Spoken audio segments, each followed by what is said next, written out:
Bueno, hola, muy buenas tardes para todos. Espero que se encuentren muy bien. Mi nombre es María Alejandra Arboleda Duque y hoy les voy a hablar sobre el arte contemporáneo. Voy a hacer un especial énfasis en el dadaísmo y el surrealismo. Bueno, para comenzar, quisiera hablarles sobre esta obra que me llamó mucho la atención, que se llama La traición de las imágenes de René Magritte. Me parece muy especial como para darle la apertura a todo este tema. Acá en la parte inferior de esta pintura dice en francés, esto no es una pipa, pero vemos la representación pictórica de una pipa. Entonces lo que René Magritte intenta, bueno, intenta no, lo que hace es que nosotros nos cuestionemos sobre lo imaginario y sobre lo real.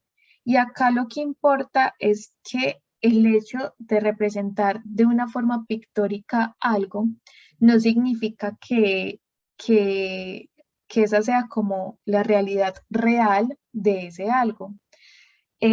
Porque esa representación, en este caso pictórica, se encuentra separada de la realidad. Bueno, eso me pareció como súper importante para darle un preámbulo a toda esta temática. Esta siguiente obra que tenemos acá es El sueño de Pablo Picasso, acá está Paisaje con mariposas de Salvador Dalí y aquí está La creación de las aves de Remedios Varo. Primero voy a hacer una contextualización muy breve sobre qué es el arte contemporáneo. El arte contemporáneo es ese arte que nos va a hablar más sobre nosotros. ¿Por qué? Porque por medio de él vamos a ver cómo todas esas representaciones y conflictos o pensamientos que se tengan sobre la sociedad actual, y no solo sobre la sociedad, sino como todas esas cosas que le inquietan al sujeto contemporáneo en las artes. Entonces, es una oportunidad para ver y ver representado a ese sujeto que conocemos tanto, que somos nosotros mismos. Bueno, ya para adentrarnos a el dadaísmo, hay algo muy importante que hay que mencionar primero y es el término dada.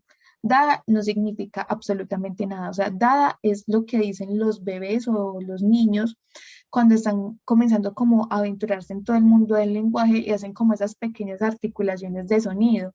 Pero esas articulaciones no nos dicen absolutamente nada o sea, no tienen un rango de significación importante en nuestro idioma. Entonces, básicamente, no significa nada. O sea, así de transgresor es este movimiento de vanguardia que no nos dice nada su nombre.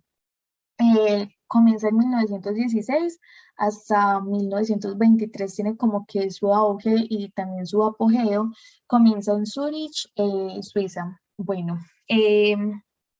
algo aquí muy importante es que el objetivo era realizar acciones que mostraran su rechazo a la institución artística y a las expresiones del arte europeo, tanto el vigente en aquella época como el histórico. Criticaban la realidad, pero pretendían construir algo nuevo. El Dada pretendía evadirse de la realidad a la que consideraban decadente y corrupta. Algo muy importante acá para tener en cuenta es que el dadaísmo se desarrolla durante la Primera Guerra Mundial. Entonces, si vamos como al arte en su concepción pues histórica, siempre se ha visto que mantienen como ciertos cánones sobre la belleza y sobre la estética.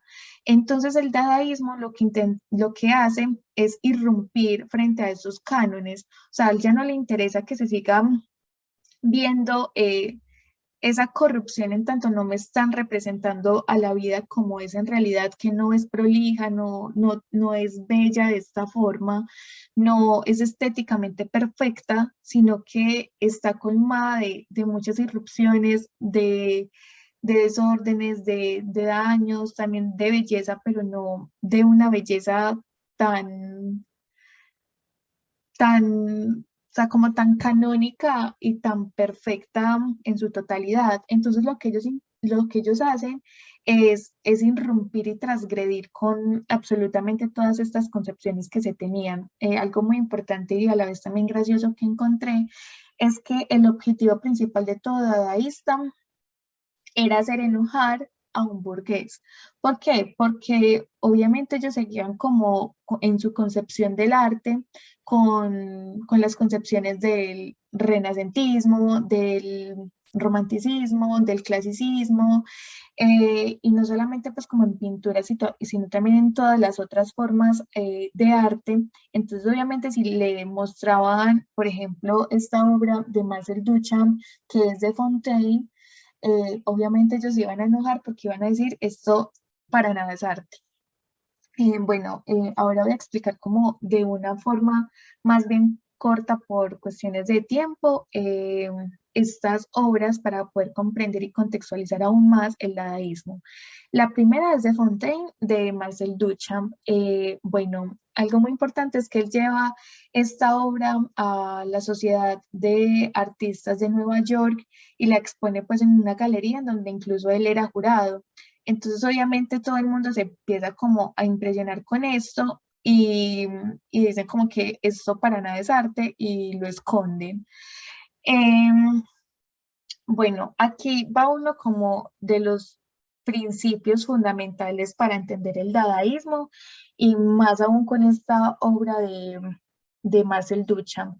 Y es que una obra no debería de ser ni aceptada ni rechazada. O sea, porque aquí lo que importa es lo que la obra, o sea, no importa si te gusta o si no te gusta, lo que importa es la movilidad que esa obra genera en ti, tanto en tus pensamientos como en tus emociones y en tus sentimientos. Es esa movilización intelectual y también interior que se va generando a partir de lo que esta obra tiene para interpelarme a mí. A mí algo aquí que me parece súper importante es esa transgresión que se hace sobre lo que se, o sea, lo que se conceptualiza como arte hasta ese momento, ¿cierto? Y que él lleve como un objeto, porque Marcel Duchamp es como el que inicia algo que se llama ready-mades, que es tomar como objetos ya hechos o pinturas como en este de LHOQ y darles un nuevo matiz artístico y que se convierta en una nueva obra. O sea, que aunque ya hubiera estado hecho, ya se convierta como en una nueva creación artística y tenga algo nuevo para decirlo por medio de esa transformación que se le ha hecho, así sea un objeto, que no sea como eso artística a la que estamos acostumbrados, o a una pintura. Bueno, em, entonces, aquí, por ejemplo, con esta de Fontaine, lo que más le preocupó como a la sociedad burguesa de arte es que entonces todo lo que vayamos a ver en este caso en original, es arte. Bueno, aquí yo me puse un poquito a pensar y yo siento que en cierta medida sí, pero depende del artista y de cómo lo haga y en dónde lo haga. ¿Por qué? Porque, por ejemplo, Marcel Duchamp situó esta obra artística en una galería de arte. Entonces, todos vamos a ir predispuestos y sabiendo que vamos a visualizar arte.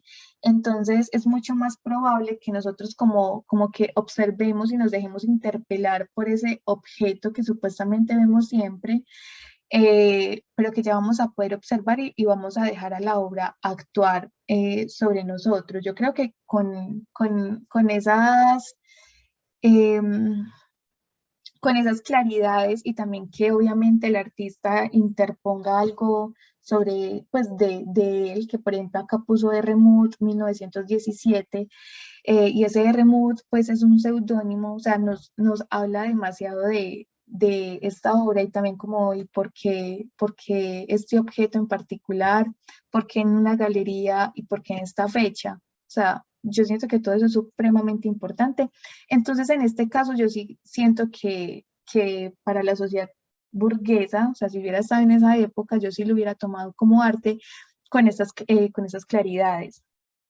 Em, bueno, algo muy importante de los dadaístas es que ellos critican de una forma muy satírica a la belleza o a las concepciones canónicas de belleza que se tenían. Por eso acá en el Ehachi se le pinta un bigote a la Gioconda como para hacerle como esa sátira. Bueno, no voy a profundizar mucho como en estas otras.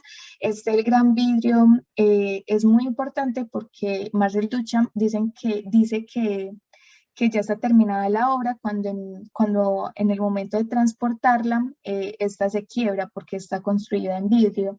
Y eso me parece súper importante porque es dejar actuar a la vida también en la construcción de una obra artística. O sea, es mostrar la vida tal cual es, incluso en eso que creemos como que, ay, la dañaron. No, de hecho la terminaron de complementar. Bueno, ahora pasamos al surrealismo. Bueno, el surrealismo nace en 1923 y hasta el 1939 tiene como su máximo apogeo. Nace a partir pues del dadaísmo y por eso dice como esa explicación del mismo. Bueno, algo muy importante del surrealismo es que el padre del surrealismo es André Breton, pero o sea, él crea este movimiento porque él ve que en el dadaísmo no hay como una orientación exacta sobre qué es el dadaísmo. Entonces él lo que hace es que crea como un manifiesto surrealista para explicar muy bien qué es ese movimiento y toma muy en cuenta para la construcción del mismo al padre del psicoanálisis, que es Sigmund Freud, porque este movimiento se basa en poder liberar y emancipar al subconsciente y al inconsciente para poder tener como una mejor creación. Bueno, Luigi Born dice esto: aquí va la receta práctica prometida. Tome unas hojas de papel y durante 3 días sucesivos anote sin falsificación ni hipocresía cualquier cosa que le pase por la cabeza. Escriba lo que piensa de usted mismo, de sus mujeres, de la guerra de Turquía, de Goethe o del juicio final, de quienes tienen autoridad sobre usted, y al cabo de esos 3 días se asombrará de los pensamientos novedosos y sorprendentes de los que ha sido capaz. ¿Qué pasa? El surrealismo se basa en algo que se llama el, el automatismo. O sea, las creaciones artísticas que se hacen se dan por medio del automatismo. ¿Qué es el automatismo? Es que yo me siente sin pretensión o sin decir como que, o sea, sin predisponerme a escribir de alguna manera, como por ejemplo, ay no, en esta parte iría mejor el entonces que el por qué, ¿cierto? O sea, es como no predisponerme ni dejar actuar como tal a la razón y a eso, a eso que estamos como tan acostumbrados a seguir un orden, sino dejar actuar a nuestro subconsciente que nos hable sobre todo eso. ¿Qué pasa? El inconsciente y el subconsciente em, guardan como todos esos recuerdos, memorias de algo que nos pasó, de unas experiencias que nosotros tuvimos, vivimos y que por algún motivo las fuimos como que olvidando, pero que al momento en que nosotros dejamos que el subconsciente e inconsciente nos hable, es cuando salen como todas esas cosas maravillosas que no sabíamos sobre nosotros mismos porque las habíamos dejado por allá guardadas. Algo muy importante del surrealismo es que comienzan a hacer, pues, a implementar mucho esta técnica de caber exquisito. Este de acá fue hecho por Salvador Dalí, por Gala, por André Breton y por Valentín Hugo pues se dice que aproximadamente en 1932. Acá esto me parece muy, muy importante porque es esa oportunidad que yo tengo para interactuar con eso tan propio que soy yo, porque cuando yo dejo que mi subconsciente hable, es como si yo me estuviera como de alguna forma desnudando totalmente en una creación artística, porque estoy hablando tan de mí que ni yo sé que soy eso, o que ni yo sé que yo pensaba sobre eso. Entonces es como esa oportunidad y por medio de Caber Exquisito, que se hace como una construcción grupal, es como esa oportunidad que tenemos para hablar y para hablarnos sobre nosotros y también entre nosotros y eso que nos dice. Bueno, el surrealismo trataba de plasmar el mundo de los sueños y del inconsciente, por eso también se le conoció como, como arte onírico. Bueno, esto lo permite el automatismo, como lo acabo de decir, que es dejar como que el inconsciente nos hable y que por medio de ese automatismo se logre pues como plasmar algo. El arte surrealista fue mucho más de la belleza visual, pretende liberar al hombre de todo lo entendido racionalmente y llevarlo a mundos fantásticos llenos de símbolos y de significados que lo conecten con su yo más interior. A mí esto me parece muy importante por exactamente eso que estaba diciendo sobre el orden, que el surrealismo nos permite como liberarnos y emanciparnos de esas restricciones. Y aquí pasamos como a dejar interactuar eso que muchas veces teníamos tan reprimido porque de pronto la academia o otra persona nos decía que no se deben de hacer así las cosas, es mejor hacerlas así y mejor nos las fuimos guardando. O no es bueno pensar eso, sino pensar de aquella manera. Entonces es como esa oportunidad que tenemos para realmente ser nosotros y mostrar ese nosotros a cómo le gusta expresarse y qué piensa de verdad. Bueno, me gusta mucho esta frase de Sigmund Freud que dice: con el psicoanálisis los médicos empezaron a interesarse por el alma de las personas, pero los artistas ya lo hacían desde mucho antes. Esto me parece sumamente importante y yo no, pues obviamente lo hacen también los artistas, pero yo siento que lo hacen muy especialmente los surrealistas. ¿Por qué? Por eso que les estaba ahorita diciendo con el desvestirse, porque es mostrarnos como su alma, porque el alma es como la identidad. Y yo siento que en el inconsciente y en el subconsciente, según como toda esta visualización que se tenía en el surrealismo, es como la oportunidad que tenemos para reencontrarnos con nuestro verdadero yo. Bueno, ahora vamos a hablar sobre Salvador Felipe Jacinto Dalí y Domenech Márquez de Dalí de Pujol, que nació en Figueres, Gerona, 1904 y murió en 1989, es un pintor español. Él es el máximo representante del surrealismo y me gusta pues esta frase que dice: el hecho de que yo mismo en el momento de pintar no entienda mis propios cuadros no significa que estos cuadros no tengan ningún significado, dijo Dalí en una ocasión. A mí eso me parece muy importante, en especial con lo que es el surrealismo, porque el hecho de yo dejar, o sea, yo dejar hablar a mi inconsciente y a mi subconsciente y que en algún momento nunca lo haya dejado hablar, es como esa oportunidad de reconocer algo que ni yo mismo sabía y que cuando yo me estoy acercando a él, ni yo mismo sepa qué significa porque yo no sabía que yo pensaba eso. Entonces me parece supremamente interesante. La obra que decidí analizar es El rostro de la guerra de Salvador Dalí. Fue terminada en 1940. Bueno, me parece muy importante esta obra.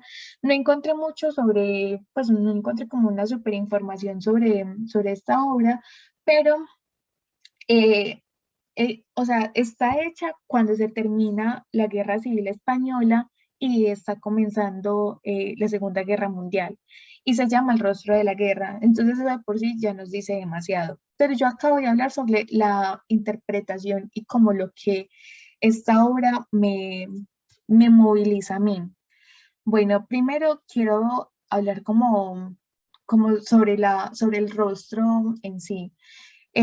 Yo ahí veo como, como lo interminable de un conflicto bélico, en especial en una sociedad, y cómo eso afecta a tantos seres humanos, que no solamente se enfoca en una sola persona, sino que va afectando a todos, porque yo así me siento, o sea, yo no viví de forma directa la violencia en Colombia, pero en esa forma indirecta y también